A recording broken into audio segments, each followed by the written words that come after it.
Geceler adını pıçıldayır şehir. Sen yoksan küçeler susur bu seher. Ben seni unuttum desem de gel, yüreğim inanmaz, gözlerim de yer. Seninle geçen günler yuhuma gelir. Her hatire beni yeniden deli edir. Ne kadar gizletsem içimde seni, bu ürək yenə də seni gözləyir. Ben de çok geceler yatmadım sensiz. Sözlerim içimde kaldı habersiz. Sen beni unuttun diye düşündüm, ama özüm seni hiç unutmadım. Güzgüde gözlerim seni aktardı. Her küçe geçmişten haber getirdi. Bazen telefonuma bakıp durdum, belki adın yine ekrana düşerdi. Sen gittin, ben kaldım yarım bir ömür. Adını çekende yüreğim döyünür. Seni itirmeyden korkurdum evvelden. İndi yokluğunla yaşamak yüreğim. Ben gittim ama hiç uzaklaşmadım. Seni unutmağa hiç cür alışmadım. Ne kadar özüme bitti desem de, yüreğim hiç vaxt sənə vida demedi. De görüm bu yollar hara aparır. Niye her addımım sene qaytarır? Ben seni gözlesem geri dönersen, yoksa bu sevgimi bir defelik silersen. Ben de seni gördüm her yuxumda yenə, ama qorxuram qayıtmağa sənə. Çünkü bir dəfədə qırılsa ürək, bəlkə də düzəlməz əvvəlki kimi hep. İkimiz de sevdik, ikimiz de sustuk. Birbirimizden çok uzunuzdan korktuk. İndiki yürek bir hatire olup, sen benim içimde, ben senin yolunda kaldım. Seninle danışmaq istəyirəm nə, ama söz tapmıram gələndə dilimə.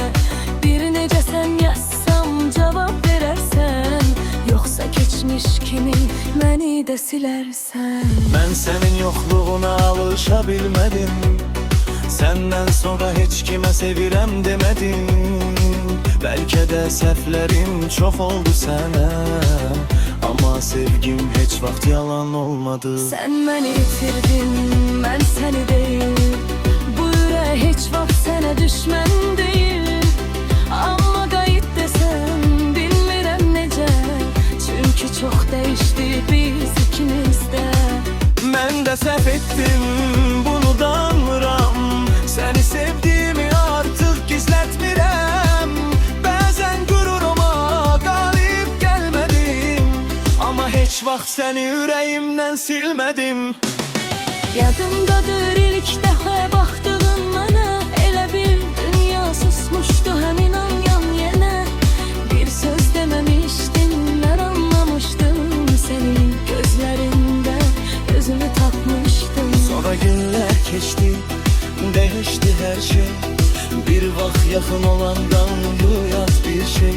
İndi geçmişimiz elinde şekildi, ama o şekiller hele de benimdi. Mən də saxlamışam o köhnə şəkli, dönetmənə çərişlidən dəfərsin. Donsəni kəşləri dönüb idən kimi, sonra qorxaram yalan bir sözdə. Amulürüne versimde kişmişler. Senin ismin isterindir yüreğinden. Belki de hikayenin olaydı. Neden ölmüşydin anlam olaydı. Ay ne uzatsan tutarsan beni, İşte sabahış niye sen benim. bir söz versin, değişik versin. Belki de bu desek yürümerik hiç. Sen gittin, ben kaldım yoğurdu. Ben gittim, yüreğim düştü. Emirdir sənə, anlatmadım sonu. Ben de unutmaram yaşadı sevgili. İkimiz de sevdik, ikimiz de sustuk. Birbirimizden çok özümüzden korktuk. Belki de son değil bu ayrılık bizim. Belki bir gün yine bir an ararız. Sen benim için ne dönerdiysen, de sevin gördün der olan birisin.